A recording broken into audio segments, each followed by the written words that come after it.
The next presentation in the Lead Marketing Conference deals with achieving better ROI with integrated promotions.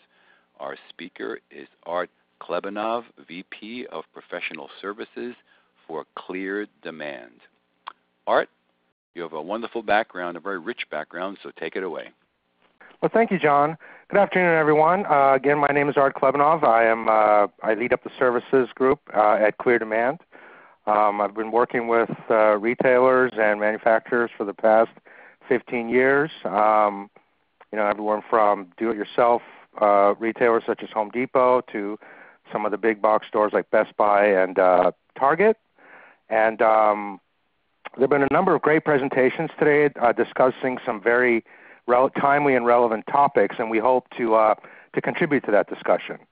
We understand. Also, I wanted to let you know that joining me today is my esteemed colleague Ryan Jensen. He's our head of marketing, and he's going to be co-presenting. You want to say hi, Ryan?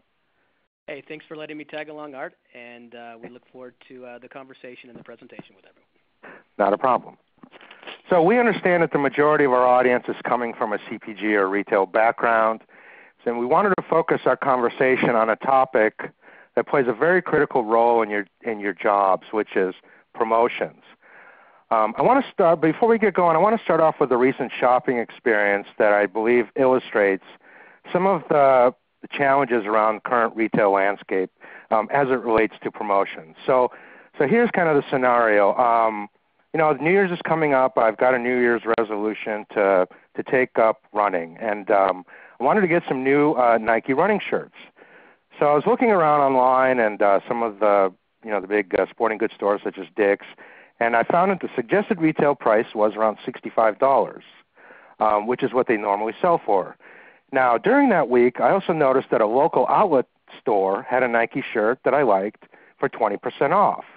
So now, from $65, the shirt is now priced at $52, so it's a $13 discount. But in addition to that, I also had a $10 coupon from filling out a survey the last time I was in the store, taking the price down to $42. I also paid for gift cards that I bought at a local grocery store, which gave me $10 off groceries if I purchased a $50 Nike gift card. So giving that purchase a fair share of the savings, that's an extra $5 off, taking the price of the shirt to $37. And, of course, I paid for the gift card with my, MasterCard, so 2% cash back, that's an extra 74-cent savings, taking the price down to roughly $36. So, in the end, I get a $65 shirt for $36.26, or a 55.7% discount. Not bad, right? I got a great deal. But was this the experience that Nike had intended? Consumers are sharp and educated, and they have no qualms piecing together a patchwork of coupon codes, cards, loyalty programs to craft a deal that might not have been foreseen by retailers, nor would likely be profitable for them. And with this, I'm going to turn it over to Ryan. Thank you, Art. See, the truth of the matter is that promotions, while essential to retail, are incredibly complex. Anything from 25% off an entire department with an additional 10% off for an individual item within that department. Then you have the mini coupons and redeemable loyalty points. These types of stacked promotions are not uncommon. When done right, they drive loyalty and profit. But more often than not, they fail to generate a positive impact on the bottom line. Worse yet, many retailers or manufacturers don't have enough visibility into the sales or to be able to properly diagnose what is or is not working. I'm not going to ask for a raise of hands, but I suspect that many of you have stories or even scars from promotions that did not perform as expected. This shouldn't be as painful if the stakes weren't so high. This wouldn't be as painful if the stakes weren't as high. For a typical CPG company, retail trade promotions are the largest area of spend after cost of goods sold. CPG trade budgets fund virtually all of the discounts offered by retailers and are one of the key tools available to manufacturers seeking to grow volume and share. In fact, in 2015, Gartner released a study that found that discounts and promotions represented upwards of 25% of revenue for a typical CPG. This equates to hundreds of billions of dollars when you spread it across the U.S. So over time, promotions train consumers to buy only when there's a sale, and each new round of discounts must be deeper than the last in order to get and maintain their attention. You probably all have experience with the promotions that Art explained, or experience with things like buy one, get one 50% off, or buy one suit, get three for free. In short, the overuse of these promotions can become an addictive behavior that can deeply damage a company's brand identity. Yet, a drastic change to eliminate promotions is not the answer. Witness JCPenney's attempt in early 2012 to purge the word sale from its marketing playbook in favor of everyday low pricing. I think we're all aware of what happened there. The bottom line is that there are opportunities every day for retailers and manufacturers to make more money. But before we start to prescribe solutions, it's important for us to understand the myriad reasons that contribute to unsuccessful promotions. As I mentioned earlier, there's a fair amount of complexity involved in executing these. I think it's important that we start here. Ideally, I'm going to walk through the ideal scenario and identify the key players. So in an ideal or perfect world, the promotion planning process is agreed upon and well executed by several key stakeholders. This slide that I'm presenting now is an oversimplified representation, but I believe all of you get the point. Like a good jazz band, all elements should blend together seamlessly, with flexibility and responsibility being critical, and everyone should be working towards the same goal. What is that goal for retailers? According to a recent Bain study, a promotion should accomplish 4 things. First, it should spur strategic innovation. Second, it should strengthen a brand's image. Third, it should create happier and more loyal customers. And fourth, it should grow long-term sales and profits. These goals are best achieved when everyone knows and executes their roles. The merchandising team will work with the manufacturer to determine product strategies. Over here you have the pricing and promotion teams, and they'll identify the ideal price points and promotions to run. The store operations group will execute the promotion and provide critical feedback to all responsible parties. And the supply chain group will ensure that throughput is maximized by pushing inventory to the right stores, in the right amounts, and at the right times. In theory, this makes a lot of sense and seems relatively simple, but as you are all aware, there are so many possible complications that need to be considered in order to ensure things work this smoothly. Let's highlight some of the biggest obstacles. Art, I'm going to turn it back over to you. This list is by no means exhaustive, but it contains the biggest challenges that need to be addressed. Some are organizational. For example, different groups within the organization might have competing goals, or variable compensation or bonus structures that can create conflict. Others negatively impact the team's ability to operate effectively. Let's quickly discuss the 4 that we highlight. So starting from left to right, first is data. Despite best efforts, it can still be inaccurate, incomplete, and difficult to obtain. For example, point-of-sale data, getting the right product and location hierarchy, competitive data, zones, and so on. What compounds this problem is the general lack of integration that still exists, namely with the systems used to plan and execute the promotions. We've all had the experience with customers that have had teams operating from different forecasts that are generated by different disparate systems. There are critical disconnects in the planning process that we're all aware of. Merchandising has its forecast for base demand and expected lift. The manufacturer always has their forecast, while the supply chain has their version. Seldom will these align or be integrated with stable store label forecasts, resulting in mismatches between plans and execution that can rob promotions of their effectiveness. To make matters worse, many organizations continue to be plagued by manual and outdated processes. That means slinging spreadsheets back and forth. Many times this is done because groups have lost faith in systems that were supposed to address the first 2 obstacles. We found that even with companies that have purchased more sophisticated solutions, these are either not fully utilized or abandoned due to their complexity to manage the proverbial black box.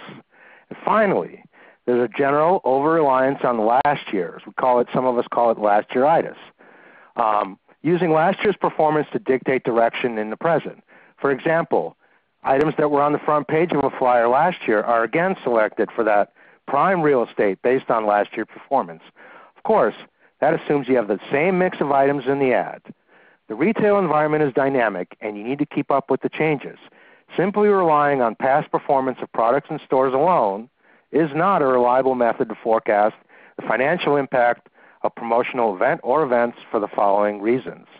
Seasonality isn't necessarily the same. How do you handle changes in trends? So for example, And you have changes in consumer tastes like gluten-free or low-carb products.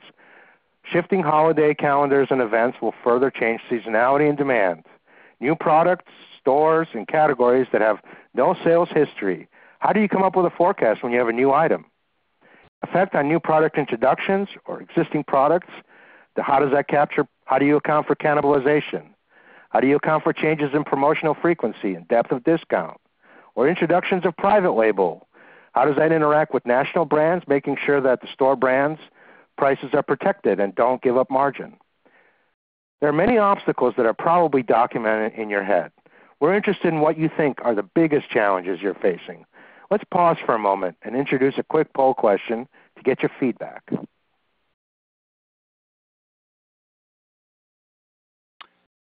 Okay, the question is, what do you see as the biggest obstacle for retailers and manufacturers in developing mutually beneficial promotions? Please select your answer and hit submit.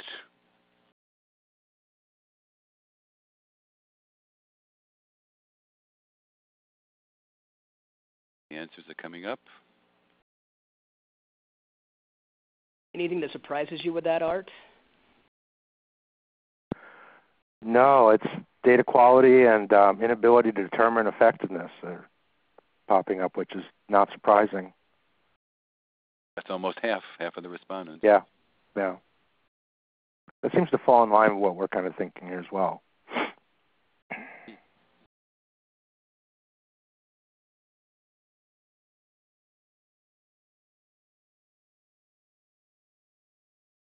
All right, let's advance the conversation here.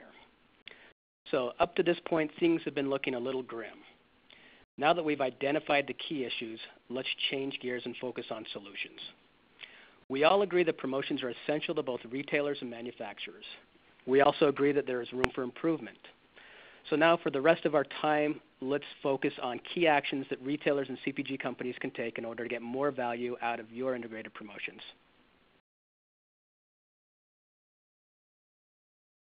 Advance the slide. So this list isn't all-inclusive or exhaustive, but it contains 3 key elements that, in our opinion, have the greatest ability to create improvements in your promotional efforts. We consider these elements foundational to success, and without these adequately addressed, you'll not be able to engage in the more advanced activities like personalized promotions. We will start by highlighting the changes that can be made at the organizational level. You cannot advance to the next 2 areas unless you have the right people in place with the right tools and are directed towards the correct and agreed upon strategic goals. From there, we will highlight the tremendous impact that can be generated through an investment in retail science. And finally, we'll demonstrate the importance of ensuring visibility in your efforts and creating a culture of measurement around the right activity. So let's proceed to the first point. First things first, all participating parties need to have a clear understanding of what the specific promotion is trying to accomplish. For many retailers, the promotion process is heavily focused on implementation and execution rather than strategy. Many retailers lack a clear goal for their promotions, or they just want to drive sales and traffic on certain items but lose sight of opportunities to gain additional trade funds to offset their investment in the promotion. There are a number of different objectives for promotions, and we list a few here for reference. They can be used to drive traffic through aggressive price reductions. You can combine products in an offer, for example, bundles, to have a strong product help create a halo effect around products in which you're trying to generate traction or even drive bigger baskets. While this is more of a clearance problem, you could be simply looking to run a promotion to move some items that are underperforming. These strategies can be used in different scenarios and can create different outcomes depending on intent. The bottom line is that you should be all aware of the strategy behind the promotion and the activities needed to support it. Otherwise, you run the risk of negatively impacting your efforts. Let's take another quick pause and introduce a poll question around strategy, specifically around your most recent efforts. We'll give you a few moments to respond. What was your top priority on the last promotion that you executed? Please select your answer and hit submit.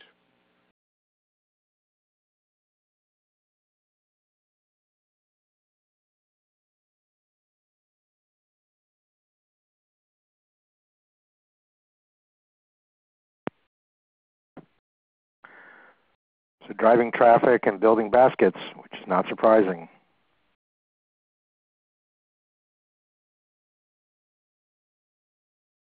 I'm a little surprised that nobody's done anything around loyalty or price image.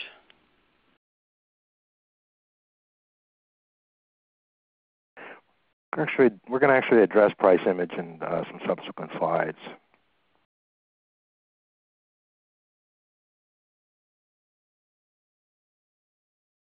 So maybe that's a good plug for getting people to actually run a campaign that emphasizes that.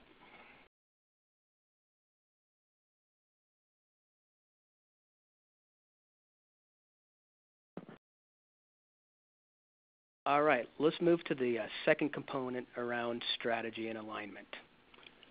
Agreeing upon strategy is one thing. Do you have the right structure in place to enable that strategy to succeed? That's a whole other. For the sake of this conversation, we are talking specifically about systems integration. Many companies house their trade, revenue, and promotion information in different locations with disparate, incongruent technologies. Retailers and CPG companies alike often rely on unrelated ERP, CRM solutions, even external spreadsheets, which force them to rely on manual updates or interventions for things like sending files via email. Because of the attention these disparate systems demand, any pricing changes require a long and manual effort. For example, you have transaction data stored in a data warehouse, other data in Access database, spreadsheets, or an ERP system, and merging them all together in a meaningful way can be quite the challenge. Nowhere is this more important than in forecast accuracy. As we mentioned earlier, it is not uncommon for different groups within a company to be operating off of different forecasts. How do you plan at reconciling the differences? At the very least, integration creates a single source of truth. I don't want to speak about this lightly, as I'm sure many of you within large enterprises have large solutions that permeate your entire value chain, and your IT teams have probably logged many countless hours in getting the systems to successfully communicate with each other. And this level of effort is justified, as you simply cannot execute integrated promotions without the ability for things like forecasts to be shared across systems. There's a lot more that could be shared about this topic, but I'm positive that you all have very smart people within your organizations who are looking to provide the solutions here. So I'm going to advance the narrative and focus our efforts on an area that is near and dear to my heart and the heart of many colleagues at Clear Demand, namely retail science. Art, back to you. Setting the right price for your product is difficult. As a matter of fact, determining the price is one of the most important as well as underutilized levers in the 4 Ps of marketing, in large part because merchants and manufacturers are starved for time. Some merchants that we've met only have a few hours a week dedicated to pricing. Retailers and manufacturers track historical price in determining future demand or price elasticity. However, price is just one variable. You need retail science to be able to account for all the sources of noise that's often found in the data. And we've mentioned some of these before, such as seasonality, changes in your store count, openings, closings, assortment, changes, cannibalization, and affinity.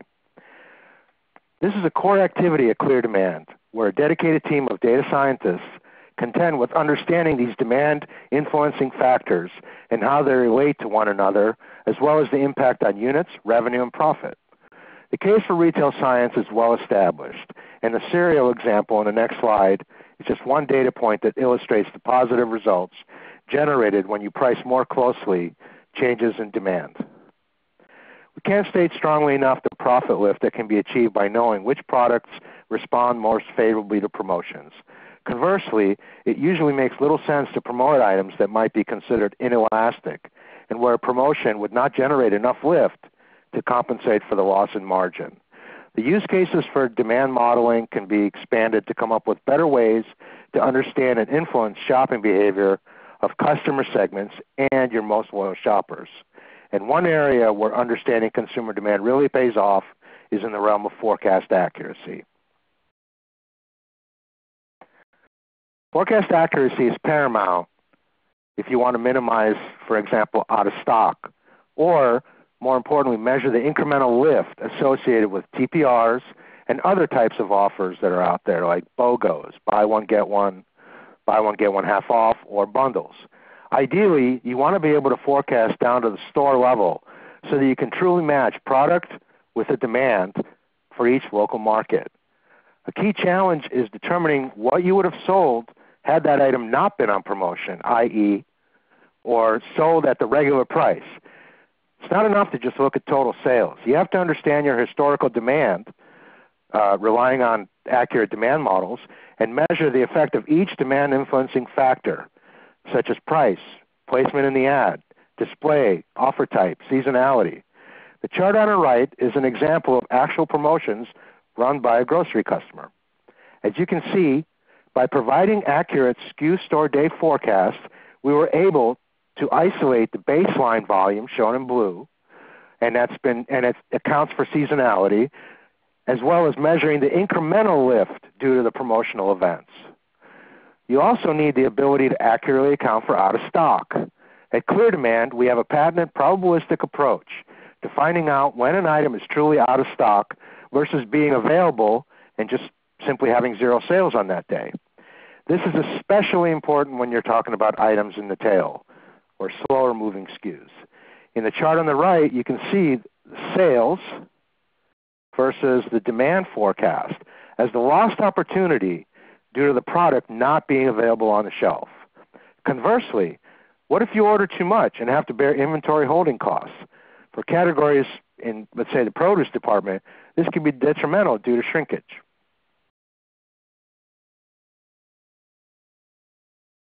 Moving on to optimization. So, demand modeling by itself is valuable, but it needs to be directed by your strategy, and it needs to be responsive to any constraints or business rules.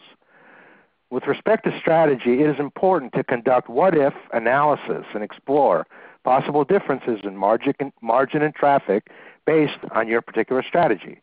To look for a solution that allows you to explore this and other scenarios when you're planning your promotional activities. With respect to rules, retailers have them for a reason, and they're critical in maintaining consistent price image and competitive positioning.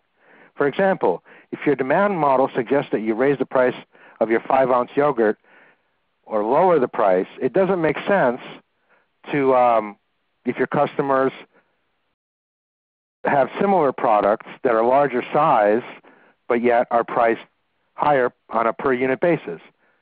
Rules provide guards against these kinds of inconsistencies. In the context of promotions, suppose you know that a strawberry Yoplait 5.3-ounce yogurt drives units and drags along other complementary items such as granola. You may not need to promote the entire line, thus saving your margins. In the chart on the right, the retailer is segmenting their item candidates into traffic drivers on the left and margin enhancers on the right, looking for opportunities. But what about the overall category goal? You need optimization to align your promotions with your goals and objectives. Let's move on to the final area, visibility and measurement. Ryan? Thanks, Art. On the home stretch. You need to be able to ensure that you can properly measure all of the most relevant activities that impact promotional performance. As an example, you should evaluate incremental sales and not just actual sales. This will allow you to peel back the onion a bit and get a more complete view of the effectiveness of your promotions. And here we have an illustration of doing just that. Earlier, we explained how retail science can model for things like affinity, cannibalization, and pantry loading. It is important now for you to be able to account for these factors when reporting on how well the promotion works so that you get a more complete picture. Let's use this chart as an example. A retailer should first determine the baseline sales that it would have realized without running the promotion. Then, the retailer should identify the incremental sales that were generated during the promotion. The analysis then requires factoring in the discounts, the supplier funding, the cannibalization, or the sales that the promoted items took away from similar products, the complementarity, as well as the stock-ups, or which is the loss of future sales at full price because customers pantry loaded. You also have to consider advertising costs and supply chain expenses, such as incremental freight or distribution. Then finally, you need to account for store costs, such as employee time dedicated to helping run and stock and maintain things at a store level. Once you account for all of this, it will give you a truer picture of performance. And once you identify the right things to measure, we come to our last point. You will want to be able to ensure that you are able to obtain the visibility needed to conduct analysis at a more detailed or granular level. I'm going to pass it over to Art to take it away. Thanks, Ryan.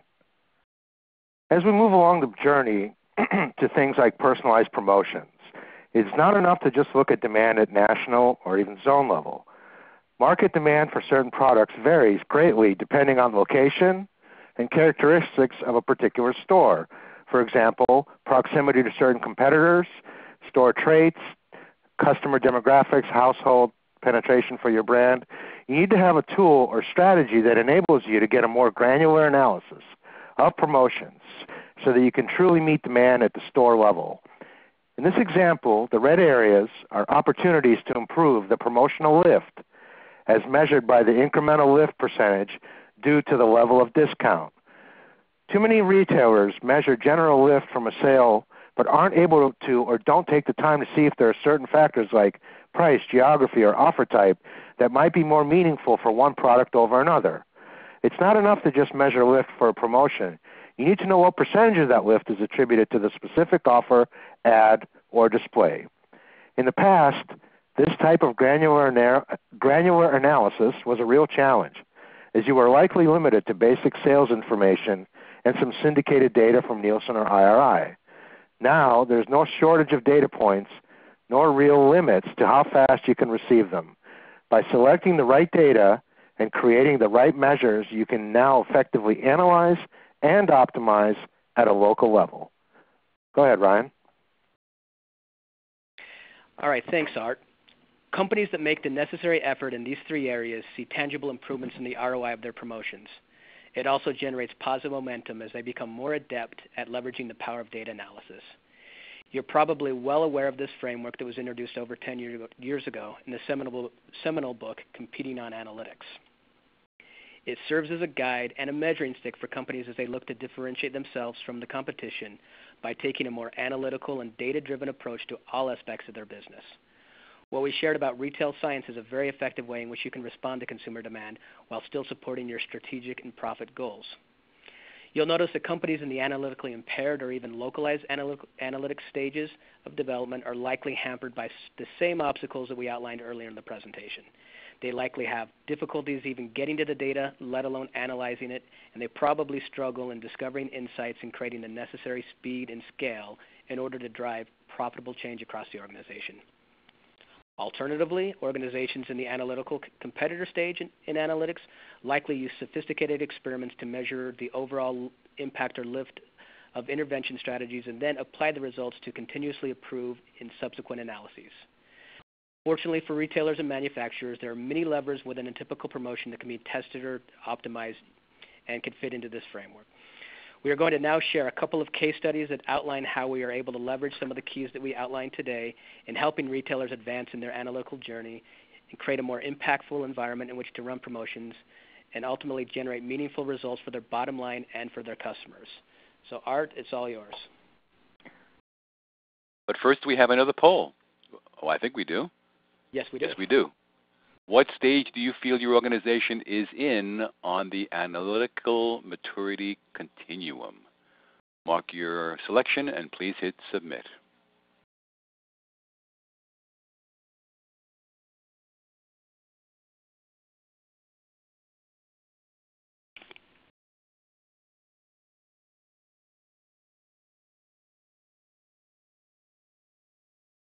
We have a nice mix, but a clear winner. Art? Thanks, John. So moving on to the case studies. Okay, so I'm going to share with you two case studies. One is Tier 1 Grocer, and the other is a specialty grocer. So starting off with the Tier 1 Grocer. This retailer, and this is, again, sort of in line with what we had discussed previously, they're relying on stores for forecasts, often ordering too much or too little, leading to stockouts and frustrated consumers. In addition, they have multiple promotion types like weekly flyers, hot sales, that had little or no ideas to the effect these had on actual incremental volume lift. Lastly, they were kind of stuck in that let's do what we did last year because we need to hit the same number mentality. And different category managers were jockeying for prime real estate in the ad, looking at last year as justification or rationale. So we had worked with this retailer to, the key activities were to localize their promotion by offering SKU store daily forecasts, helping them maximize their ROI on vendor funding by doing what-if analyses, plugging in different discounts on costs, and seeing what the incremental impact is to the bottom line, and using our SKU store daily forecast for ordering, therefore minimizing out of stock while driving traffic and incremental sales. Now, the outcome was improved price image, because we were able to be very competitive on the key value items, optimize promotional offers and vendor deals, and improved forecast accuracy. Our second case study with a specialty grocer. This retailer was in need of one version of the truth. Some of the complexities or challenges that they were facing is they're trying to launch a new loyalty program while at the same time generating personalized offers. And there was a lack of integration across or within their internal organizations. You had finance, marketing, merchandising, all coming up with their forecasts, but they needed a way to bring it all together. So we at Clear Demand helped this retailer develop integrated forecasts that not only gave them visibility into the incremental lift of their promotions, but also taking into account the items that sold at regular price. They were able to perform what-if analysis and measure that incremental lift to drive traffic and build their brand. And then also generate offers by different customer segments, moving them further along that journey that Ryan had described in previous slides. And the outcome is they replaced multiple reports with a single source of the truth.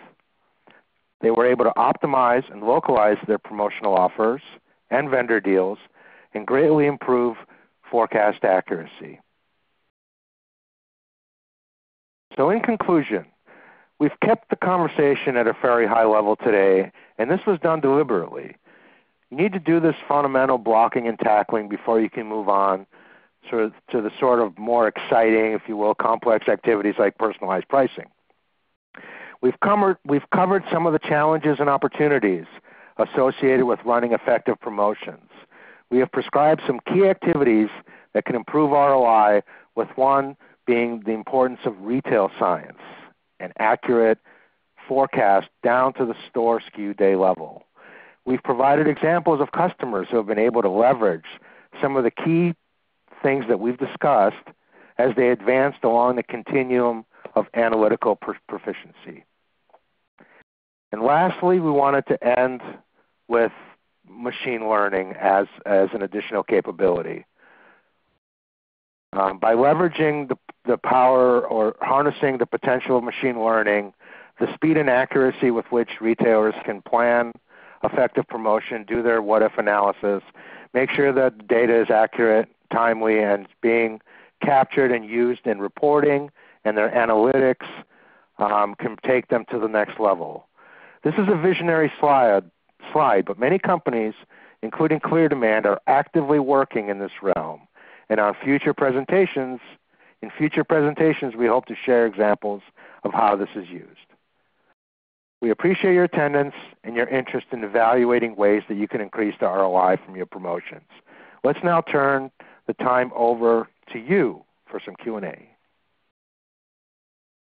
And Art, we do have some questions that we can pose to you folks right now, you and Ryan. The first one being, what is the best way to match consumer demand with inventory allocation so that you don't run into out-of-stock situations? Great question, John. So as we had mentioned, when you're allocating inventory and trying to prevent or minimize out of stock, this is where we highlight the importance of demand modeling, looking at your historical sales and measuring the sort of the out of stock rate versus the item not being available on the shelf or just not selling that day. So it's leveraging retail science. Okay, the next question we have here. Are you able to calculate whether or not your promotion has cannibalized sales from some of your non-promoted items? That's an interesting question. Great question. So the answer is yes. By using demand modeling, modeling historical sales from your items that are going to be promoted and those that are not, we capture cannibalization through a cross elasticity. And by using product attributes, we're able to group products that are similar, and then we're able to measure demand transference when one item is promoted. Okay, and our last question, under what circumstances is it unwise to run a promotion? Well, as we talked about, that's a great question. So as we talked about, in the previous slides, training consumers to buy on promotion can undermine your profit and leave money on the table. So, if you've been promoting with a high degree of frequency and you've trained I think Ryan brought up the example where you walk in and you buy one suit and get two free. If the customer is expecting that, you may want to think about changing your strategy. Okay, excellent. And on the screen, you'll see Art's contact information should any of the audience have further questions. So thank you both, Ryan and Art. That was excellent. And we look forward perhaps to hearing from you in the future. Thank you. Thank you, John.